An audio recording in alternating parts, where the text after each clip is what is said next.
हाय दोस्त, नमस्कार।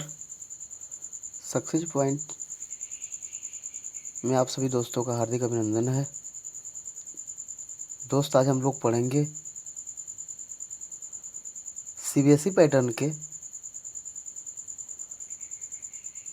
Subject science and technology से के चैप्टर नंबर 14। जिस चैप्टर का नाम होगा वाटर यानी जल। जल क्या है, जल के बारे में हम लोग पढ़ेंगे दोस्त। तो आइए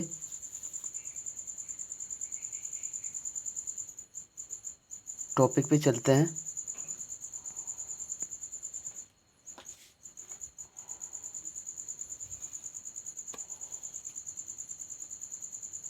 About the lesson. In this chapter we study about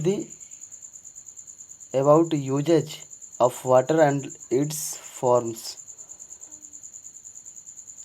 इस चैप्टर में हम लोग पढ़ेंगे कि वाटर यानी पानी है क्या, पानी की फॉर्म्स। ठीक है, तो दोस्त आइए स्टार्ट करते हैं। All living things need water to stay alive।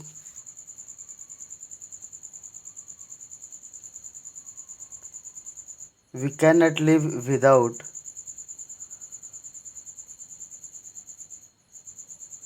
water।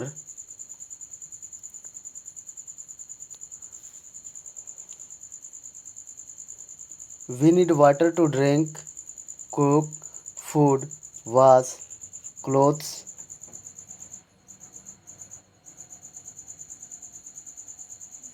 put out fire, and for many other activities।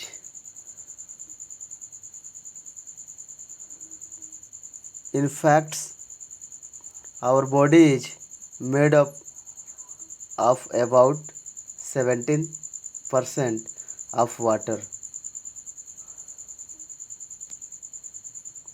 We can feel, taste, and drink water। Water exists in all the three forms। Water यानी जल, दूसरे शब्दों में बोले तो sir जल ही जीवन है।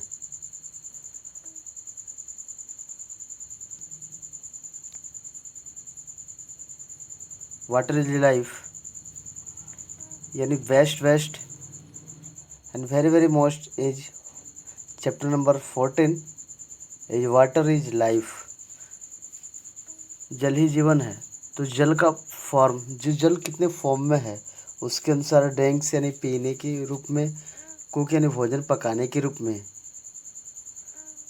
वॉश कपड़े धोने के लिए, एंड वॉश हैंड्स यानी हाथों को धोने के लिए, पुट आउट फायर अगर कहीं आग पकड़ लिया हो या अचानक आग लग गया हो उस स्थिति में भी वाटर की सबसे मोस्ट भूमिका रहती है। और ख़ासकर सबसे वेरी मोस्ट फैक्ट्स है जो इसकी एक्टिविटीज़ है, जो हमारे बॉडी में, ह्यूमन बॉडी में जो 70% वाटर रहता है और फील भी करते हैं, टेस्ट भी करते हैं, हर चीज़ से भी मतलब रूबरू हैं। आइए फॉर्म्स ऑफ वाटर यानी वाटर के जो फॉर्म्स है उसके बारे में हम पढ़ेंगे। Pure water is tasteless, odorless, and colorless। Water can occur in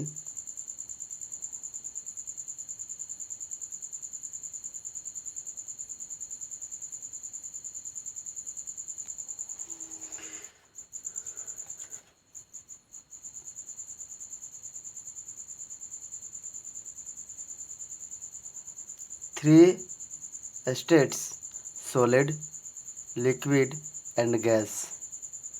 अर्थात दोस्त, जो वाटर का फॉर्म है 3 स्टेट्स में है। सॉलिड अर्थात ठोस, लिक्विड अर्थात द्रव के रूप में, एंड और गैस यानी गैसीय अवस्था के रूप में। ठीक है दोस्त, आइए एक उदाहरण की तरफ रुक करते हैं। सॉलिड अर्थात ठोस। एक और इम्फैक्ट्स है, जल को जब हम किसी फ्रिज में रखते हैं और काफ़ी ज़्यादा जब टेम्परेचर होता है तो उस स्थिति में वही जल एक ठोस यानी आइस यानी बर्फ़ के रूप में परिवर्तित होता है, और वही पुनः उस सॉलिड को अर्थात जब उस सॉलिड को जब हम बाहर निकालते हैं बाहरी वातावरण के अनुसार, वो क्या होता है, लिक्विड में परिवर्तित होता है अर्थात द्रवीय अवस्था में आता है। और वही किसी पात्र में जब रखते हैं, रखने के पश्चात वायुमंडलीय दाब के अनुसार वो क्या होता है, पुनः गैसीय अवस्था में परिवर्तित होता है। यानी हम जल को तीनों अवस्थाओं में परिवर्तित कर सकते हैं, चेंज कर सकते हैं, सॉलिड, लिक्विड और गैस, तीनों अवस्थाओं में उसको हम चेंज कर सकते हैं दोस्त। तो ice is the solid form of water. It has a defined shape and does not flow like water. Ice in lighter than water. Water freezes at 0 degree Celsius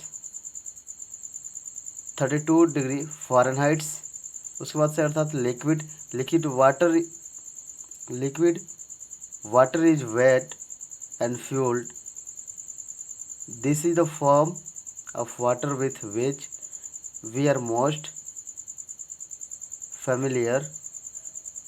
We use liquid in many ways, including washing, cooking, and drinking. It has not a defined shape. It takes the shape of container in which it is kept. अर्थात liquid को हम दोस्त washing धोने के काम में कर सकते हैं, कुकिंग यानी भोजन पकाने के रूप में कर सकते हैं, ड्रिंकिंग यानी पीने के रूप में भी इसकी वाटर को हम यूज ला सकते हैं लिक्विड के रूप में। अर्थात उसी के बाद से है सॉलिड, लिक्विड और उसके बाद से है गैस। वाटर वेपोर इज और steam is a gaseous form of water. Vapour is always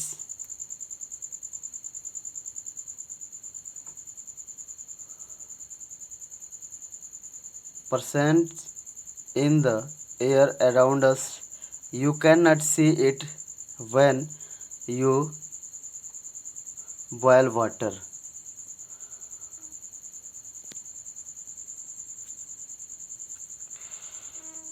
इस फिगर के माध्यम से भी हम समझ सकते हैं, देख सकते हैं। तो दोस्त वाटर यानी सबसे मोस्ट वाटर है हमारे लिए, जो हर क्षेत्र में कार्य करता है वाटर दोस्त। पीने के रूप में, नहाने के रूप में,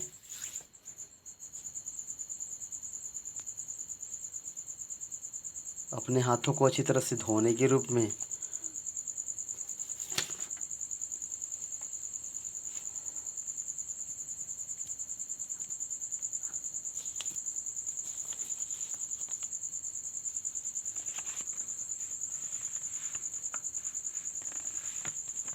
आइए आगे बढ़ते हैं।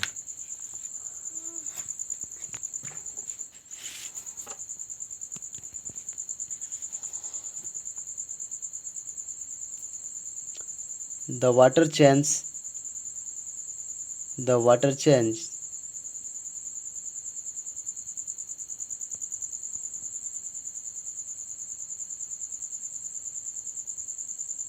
from a liquid to a gas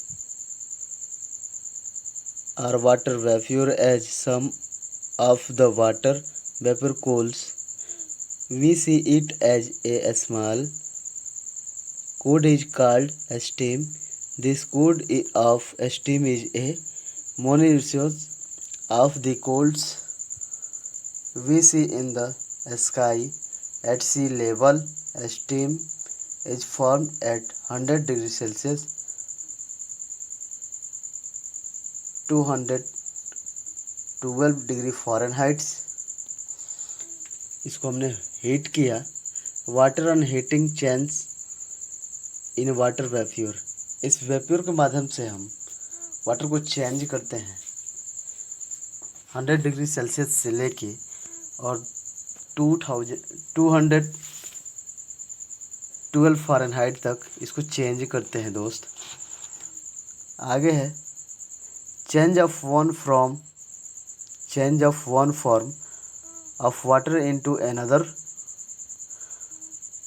water can be changed into ice by cooling and into water vapor by heating।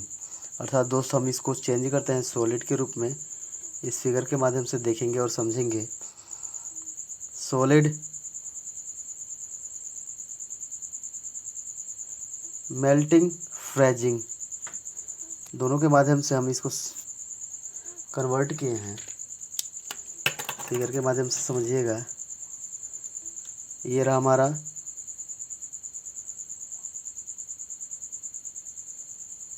Melting, ये तीर के माध्यम से है। उसके बाद से इसी को हमने फिर कन्वर्ट किया फ्रीजिंग, अर्थात ये सॉलिड ये मेल्टिंग के माध्यम से गैसीय अवस्था में आया और पुनः वही कंडीशन के अनुसार ये लिक्विड में परिवर्तित हुआ और ये इसके माध्यम से अर्थात सॉलिड फिर लिक्विड फिर गैस तीनों अवस्थाओं में चेंज हुआ। आगे चलते हैं। Condition the process of changing water vapour into water on cooling is called condensation.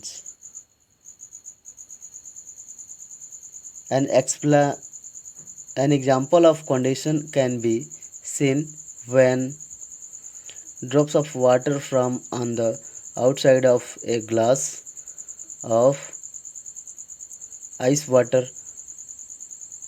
The drops seem to appear from nowhere, but they actually form from water vapor in the air. The dew that forms on grass overnight is another example of condensation. Water vapor mixes with the air and rise high into the sky. It turns into a small water drops. These drops join together to make clouds. Thus, the formation of clouds is the best example of condension। अर्थात जो ये condensation के अनुसार सबसे most इसको हम कैसे change किए हैं इसको उसके अनुसार हम फिगर के माध्यम से चलेंगे। आइए फिगर पे आते हैं। इसमें वाटर डालने के पश्चात देखिए कंडीशन के माध्यम से कैसे ये सॉलिड उसके बाद लिक्विड और गैसीय अवस्थाओं में चेंज हो रहा है कंडीशन के माध्यम से। ये आपकी एग्जांपल है, एक जो उदाहरण है। तो दोस्तों इस वीडियो को ज़्यादा से ज़्यादा लाइक करें, शेयर करें और फॉलो करें और सब्सक्राइब करें। तो थैंक्स फॉर वाचिंग, धन्यवाद।